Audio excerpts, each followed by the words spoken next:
Mesdames et messieurs, bonsoir et bienvenue. Ce soir, Le Point reçoit un ancien journaliste devenu chef d'entreprise, Nicolas Pompigne-Mognard. Il est ancien de Gabon News, PDG d'Apo Group, spécialisé donc dans les relations presse et la distribution de communiqués de presse en Afrique et au Moyen-Orient. Nicolas, bonsoir. Bonsoir. Oui, vous définissez comme ancien journaliste. On n'est jamais ancien journaliste. Journaliste, on est journaliste, on reste. C'est vrai. Mais vous êtes devenu patron d'entreprise. Comment est-ce que vous avez effectué ce passage de l'information au monde des affaires?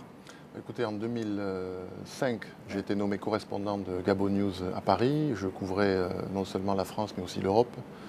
Et lorsque j'ai été nommé, j'ai ressenti évidemment le besoin, pour faire mon travail correctement, de recevoir un maximum de communiqués de presse en provenance des institutions basées en Europe, c'est-à-dire on peut parler de la Commission européenne, on peut parler du groupe ACP, on peut parler de la FAO qui est basée à Rome, etc. etc. Et donc j'ai entrepris de m'abonner à un maximum de listes de distribution, un maximum de sites internet, de flux RSS, etc. pour capter un maximum de communiqués de presse liés à l'Afrique. Et là, je me suis aperçu que c'était très difficile. Très difficile pour un journaliste africain qui s'intéresse à toute l'actualité africaine en Europe, de capter, parce que certaines organisations, parmi les plus grosses organisations, allaient publier leurs communiqués de presse uniquement sur leur site internet. Donc peut-être espérant que les journalistes allaient de manière régulière, tous les jours, vérifier si un communiqué avait été publié, ce qui évidemment est illusoire. Certains n'avaient pas de flux RSS, certains n'avaient pas de liste de distribution par email, etc. etc. Donc je trouvais ça très difficile. Et puis après ça, je me suis dit, mais tiens, ça a éveillé ma curiosité. Je me suis dit, mais est-ce que de la même manière que moi j'ai des difficultés à recevoir les communiqués des institutions basées en Europe, etc., est-ce que les correspondants, enfin les journalistes ou les médias internationaux, eux, reçoivent bien les communiqués des institutions africaines, des institutions qui sont la voix du continent. Par exemple, est-ce que les rédactions à Paris, à Londres, etc., reçoivent bien les communiqués de la Banque africaine de développement, de la Commission de l'Union africaine, du Parlement panafricain, etc., de nos institutions. Et là aussi, je me suis aperçu que non, ce n'était pas le cas. C'est-à-dire que les médias internationaux les plus importants ne recevaient pas les communiqués de presse des institutions. J'ai eu une série de discussions, notamment avec le président de la Banque africaine de développement de l'époque, Donald Kaberuka, qui m'a dit une chose qui a vraiment résonné, qui m'a dit, mais tu sais, la diffusion de l'information économique liée à l'Afrique participe au développement du continent.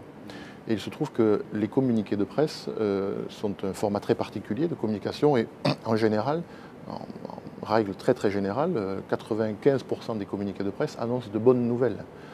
Quand vous avez un communiqué de presse, c'est pour annoncer que telle entreprise investit dans un pays, que telle entreprise nomme quelqu'un, ouvre une autre agence, etc., etc. Donc ce sont en général de bonnes nouvelles sur le continent et sur le développement du continent. Et donc il était très important que ça puisse être vulgarisé en temps réel. Absolument. Et il était très important que les médias internationaux aient un accès, un endroit où ils vont pouvoir trouver un maximum de communiqués de presse sur ce qui se passe en Afrique. Parce qu'encore une fois, comme le disait le président Kaberuka, la diffusion de l'information économique liée au continent participe au développement du continent. Et ça, le souci, c'est de donner à l'Occident le vrai visage de l'Afrique. Absolument. Nous étions en 2000, au moment où j'ai créé APO Group, c'était pendant cette période que The Economist titrait Africa, the hopeless continent. Vous savez, l'Afrique, le continent du désespoir, le continent sans espoir, le continent dans lequel il ne se passera plus rien, etc. etc. Donc il y avait une nécessité déjà de changer la narrative, de changer l'image de l'Afrique dans le monde. Et en fait, c'est vraiment la vocation première d'APO Group, initialement. Oui. Et depuis lors, quelle est, vous, la valeur ajoutée que vous avez apportée dans cette façon de voir l'Afrique depuis l'Occident, ou bien de traiter l'information liée à l'Afrique depuis les médias occidentaux? Écoutez, je pense que quand vous donnez... si vous ne donnez pas aux médias internationaux un accès immédiat, un accès facile à des communiqués de presse émis par les institutions, ils vont trouver du contenu ailleurs. Et ils vont rester sur les modes de fonctionnement qu'ils connaissent, c'est-à-dire, voilà, ils vont expliquer, CNN va aller expliquer aux Américains que, voilà, en Afrique, il y a la famine, et qu'en Afrique, il y a le sida, etc. Et on va continuer dans cette logorée pendant des années et des années. Maintenant, si on leur met sous le nez des communiqués de presse qui démontrent que non, il y a maintenant des banques africaines qui se développent, il y a maintenant des start-up africaines, il y a maintenant des hubs, il y a maintenant parmi les plus grosses entreprises multinationales qui investissent en Afrique. 6 des plus grandes économies, des économies qui connaissent la plus forte croissance dans le monde sont en Afrique, etc. etc. Et bien, tout d'un coup, on leur offre la possibilité de s'intéresser à des sujets un peu différents, de voir qu'il y a une Afrique qui marche, etc. etc. Et vous, vous parvenez à combler ce gap-là, oui. Vous couvrez tout le continent. Par quel canal vous recevez ces communiqués et comment vous les distribuez? Alors, tout d'abord, nous sommes ce qu'on appelle en anglais un Primary Information Provider, c'est-à-dire que nous sommes un distributeur de communiqués de presse. Ça veut dire que quand une entreprise, nous avons 350 clients à peu près, quand une entreprise nous envoie un communiqué de presse, à part les gens de l'entreprise, personne n'a l'information au moment où nous parlons. Elle nous envoie le communiqué de presse et elle confie à APO Group le soin de diffuser ce communiqué de presse, c'est-à-dire de l'envoyer aux agences de presse, aux télévisions, aux radios, etc. etc. Donc nous sommes la source, pour à peu près 40% du contenu que nous diffusons, nous sommes la source unique. On peut prendre le cas, par exemple, de nos clients, Facebook, qui est bien connu.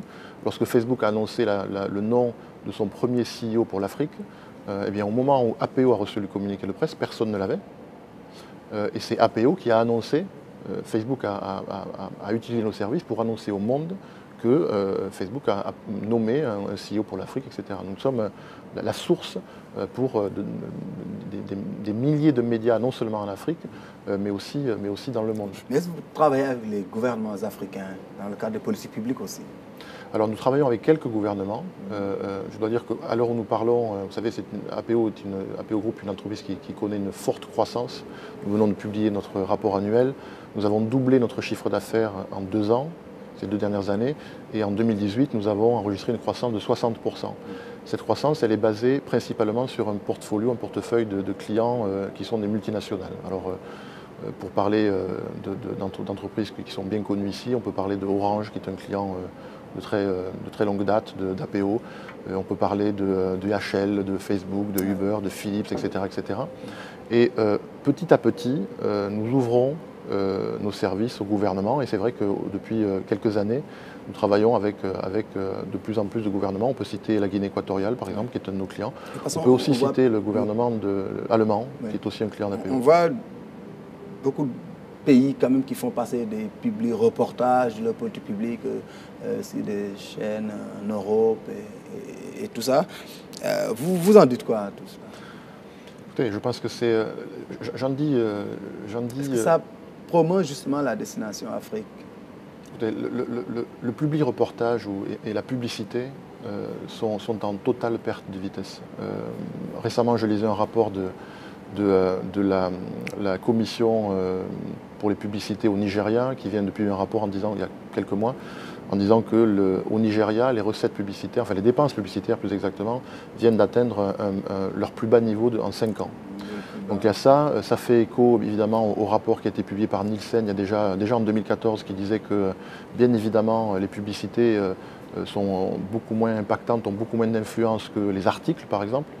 Si vous regardez, vous ouvrez votre journal, vous voyez une publicité, vous avez telle marque de lessive lave plus blanc que blanc, et à côté vous avez un article rédigé par un journaliste qui dit voilà, selon mon enquête, etc., effectivement c'est cette marque qui lave plus blanc que blanc. C'est plus crédible quand c'est porté par un journaliste. Voilà, et donc on voit bien que le niveau d'attente et des populations à travers le continent s'élève.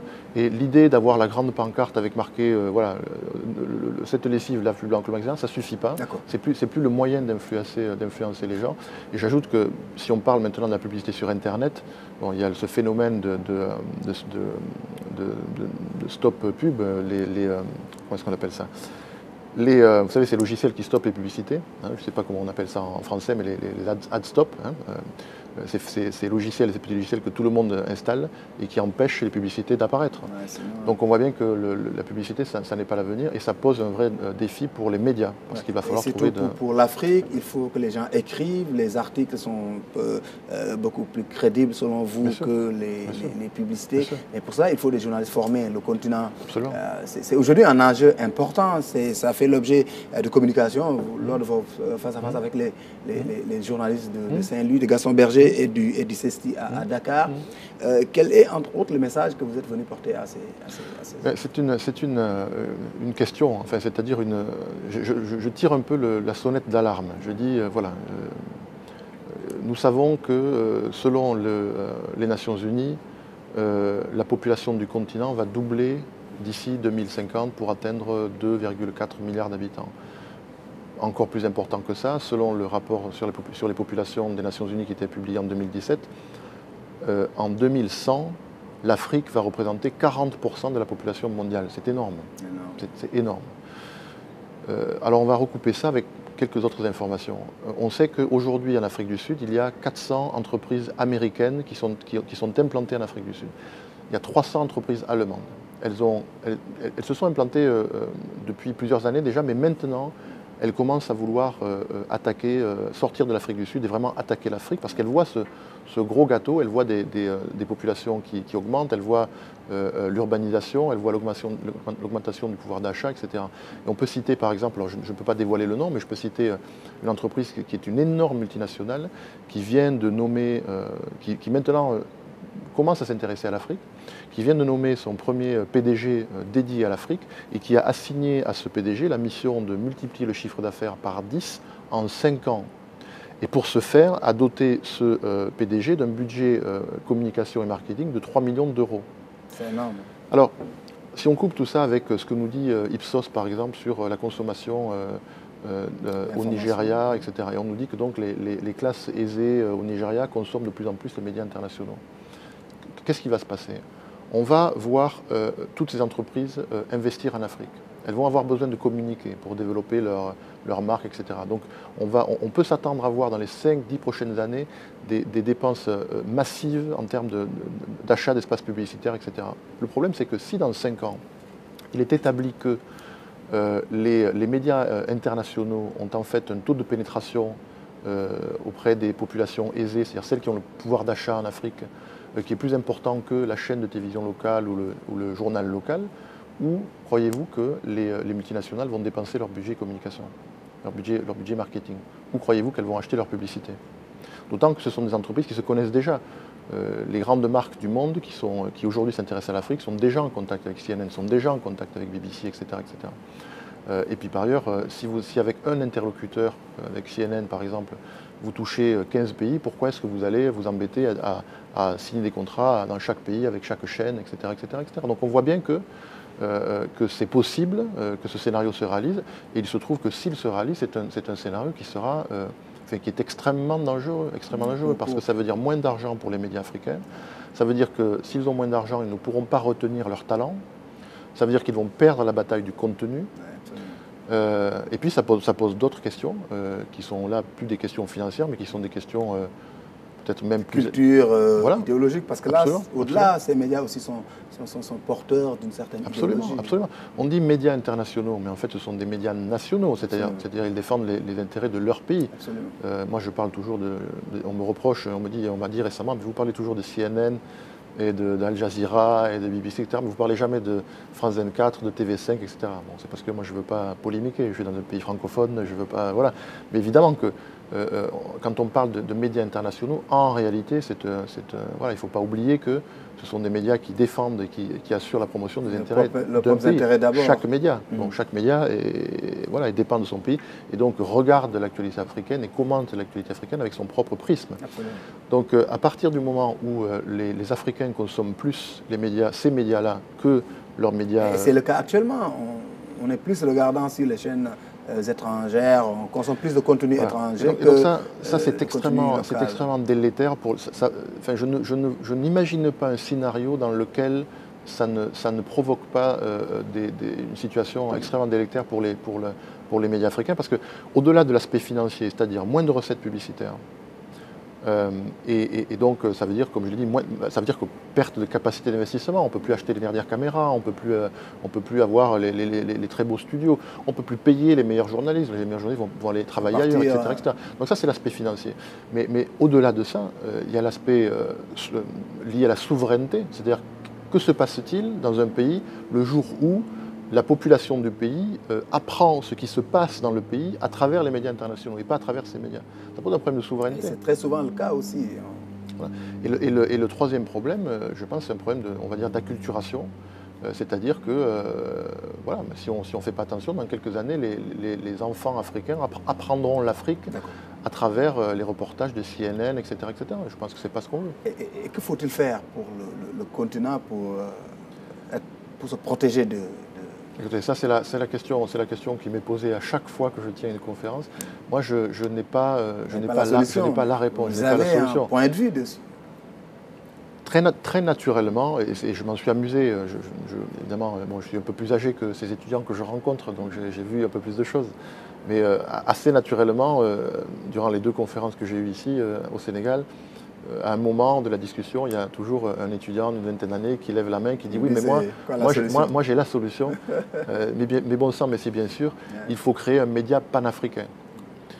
Bon, alors j'essaie de ne pas m'amuser, de rester sérieux, de dire vous savez, nous sommes ici au Sénégal. Et les exemples il y a eu Panapresse. Il y a eu Panapresse. Et Panapresse n'était pas l'initiative d'un pays. Panapresse était une initiative portée par la Commission de l'Union africaine, etc. Et Panapresse est aujourd'hui très loin, très loin d'avoir réalisé son objectif, évidemment. Maintenant, le point sur lequel je peux commenter aussi, c'est qu'on aurait pu imaginer, et moi je suis chef d'entreprise, je pense business. Et je dis aujourd'hui aux gens qui m'écoutent que c'est évident que dans les 5 et 10 prochaines années, le montant des dépenses publicitaires qui va être engagé en Afrique, qui va être dépensé sur le continent africain, va augmenter, mais de manière considérable. Encore une fois, tout ceci est lié à l'augmentation de la population. C'est pas compliqué. Quand vous êtes, c'est extrêmement simple. Hein. Quand vous avez un rapport des Nations Unies qui vous dit que d'ici 2100, 40% de la population mondiale sera en Afrique, qui vous dit que la population va doubler d'ici 2050. 2050, c'est pas dans 200 ans, c'est dans 30 ans. Bon. Quand on vous dit ça, quand on vous dit, la BAD, la Banque africaine de développement, vient de publier son communiqué sur le Africa Economic Outlook pas plus tard que hier, et donc prévoit une croissance de 4,1%. 4,1% à l'échelon panafricain, c'est une moyenne. Ça veut dire qu'on sait bien qu'il y a des pays, sur les 54 pays, qui sont dans des conflits, etc., et qui auront une croissance peut-être de 0, peut-être même négative, je ne sais quoi. Mais c'est une moyenne, ça veut dire qu'il y aura des pays qui vont faire des croissances de 8%, etc., etc. Donc on comprend bien l'intérêt que les multinationales ont à investir maintenant, aujourd'hui, massivement sur le continent africain, parce que ce type de croissance, elles ne peuvent pas le réaliser aux États-Unis, en Europe ou je ne sais quoi. Aujourd'hui, je disais sous forme de boutade, je vous parlais de cette entreprise qui est une énorme multinationale, je ne peux pas citer le nom, mais qui vient de nommer un CEO, il lui a dit, voilà, ta mission, c'est de multiplier le chiffre d'affaires par 10 en 5 ans. Mais vous dites ça à un CEO en Europe ou aux États-Unis, le gars part en courant. C'est pas possible. C'est juste pas possible. En Afrique, c'est possible. Ah ouais. En Afrique, c'est possible. Et on a donné à ce PDG les moyens, c'est-à-dire un budget de plusieurs millions d'euros en publicité, en communication, etc., etc. La question aujourd'hui, c'est que, ça c'est un exemple, mais on parle de centaines d'entreprises qui vont venir. Et face à ça, que doit faire le continent? Qu'est-ce qu'on doit faire? Créer sur place des champions, je veux dire, des grands groupes qui soient portés par des privés, étant entendu que l'expérience, l'initiative panafricaine a échoué. Alors, moi j'ai assisté en tant que, l'expérience précédente, etc., j'ai assisté, comme vous, j'imagine, à une multitude de sommets de l'Union africaine, sommets des chefs d'État africains, assemblée annuelle de la Banque africaine de développement. Enfin, énormément de réunions institutionnelles, etc., qui bien souvent accouchent de souris.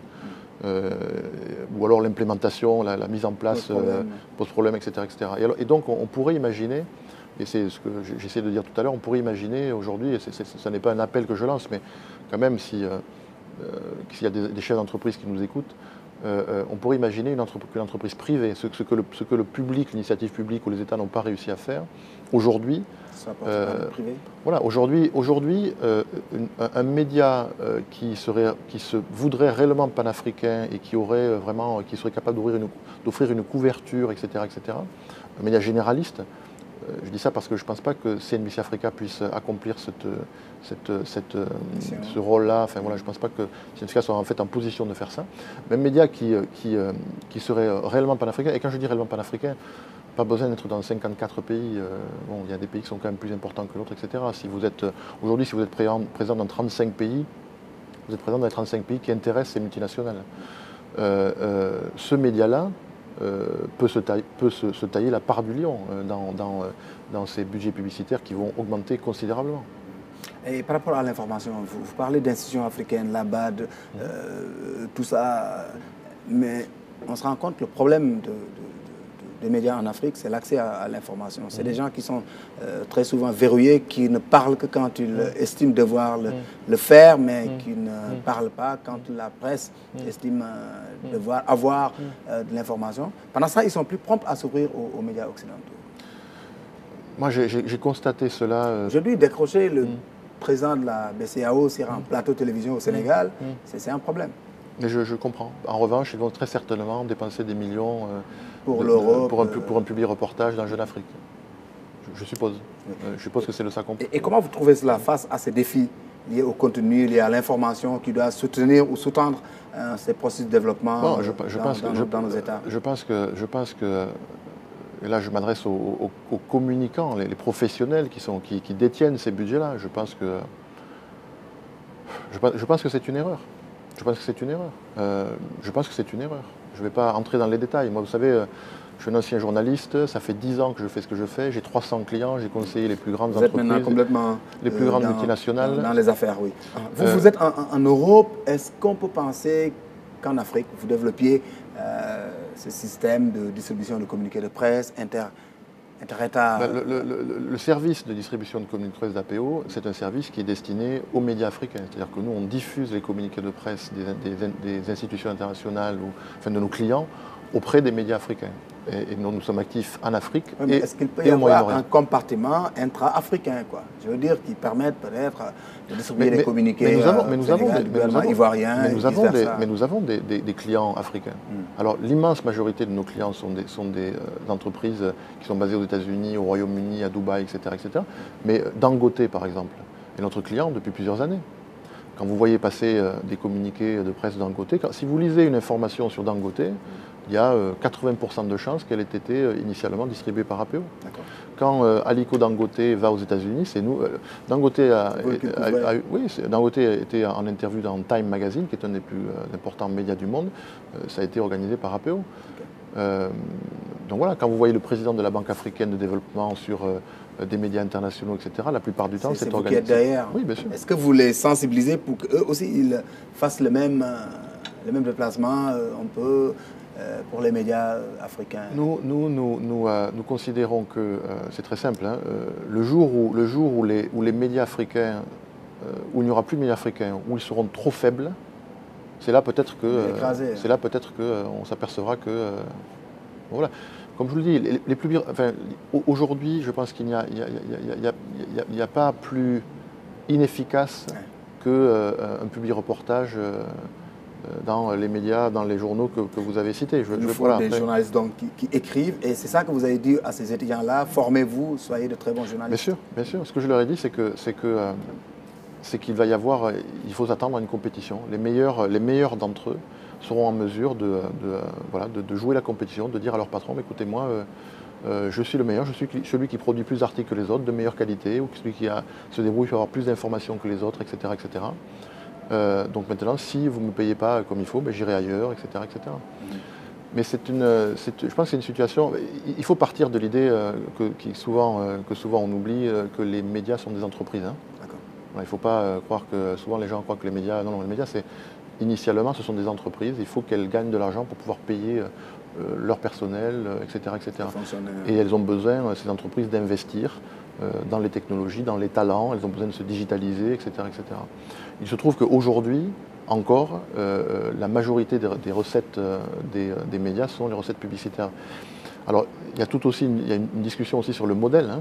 Est-ce qu'on peut envisager des recettes qui soient un peu moins liées aux recettes publicitaires, etc. et des modèles qui soient plus basés sur le contenu, etc. Mais encore une fois, pour faire ça, il faut avoir du contenu de qualité. Donc, c'est une situation complexe dans laquelle se trouvent les médias de manière générale dans le monde entier. Il y a quelques jours, je crois une dizaine de jours, Huffington Post, qui est un des plus gros médias du monde, a annoncé qu'il licenciait je ne sais plus combien, plusieurs centaines de journalistes. Hein. Donc voilà, donc, parce que les modèles sont très difficiles à déterminer. Absolument. Mais je veux dire, je voudrais juste revenir sur un point. Si on regarde les investissements aujourd'hui, ces 3 dernières années, réalisés par les médias internationaux sur le continent africain, on voit bien que les investissements réalisés par les médias internationaux sur le continent africain, on voit bien qu'eux ont perçu l'intérêt. Quand BBC dépense 300 millions d'euros pour créer son plus gros bureau dans le monde en Afrique, ils auraient pu créer leur plus gros bureau dans le monde, aux États-Unis, en Chine, c'est en Afrique, c'est 300 journalistes. Tout dire. Quand vous avez Washington Post qui ouvre notre bureau, quand vous avez Ringier Africa qui est basé en Suisse, mais qui sur son site internet se présente comme le groupe de médias leader en Afrique, et qui de fait s'est étendu de manière fulgurante. Ils sont partis. Le marché, il est dynamique, il est encore grand. Oui, mais vous, dans votre service de distribution de communiqués, vous ne faites pas concurrence aux agences de presse? C'est-à-dire? Dans la distribution de communiqués, vous ne faites pas concurrence aux agences de presse? Concurrence? Non, je ne pense pas, parce que nous fournissons du contenu. Nous sommes un fournisseur de contenu. Nous sommes aujourd'hui le plus grand, en termes de volume, le plus grand fournisseur de contenu lié à l'Afrique. Je parle de texte, je parle de photos, je parle de vidéos. C'est-à-dire que nous fournissons du contenu à Bloomberg, à Reuters, etc., qui sont nos partenaires depuis des années. D'accord. Donc nous ne sommes pas en concurrence dans la mesure où... Merci beaucoup. On me signale que le temps qui nous est imparti est terminé. En tout cas, je vous remercie d'être passé sur ce plateau de Le Point. Je rappelle que vous êtes ancien journaliste et vous êtes maintenant dans le monde des affaires, mais toujours dans le milieu de la presse, de l'information de manière générale. Absolument. Merci beaucoup. Le Point ce soir est fini. Rendez-vous mercredi prochain pour 2 actualités.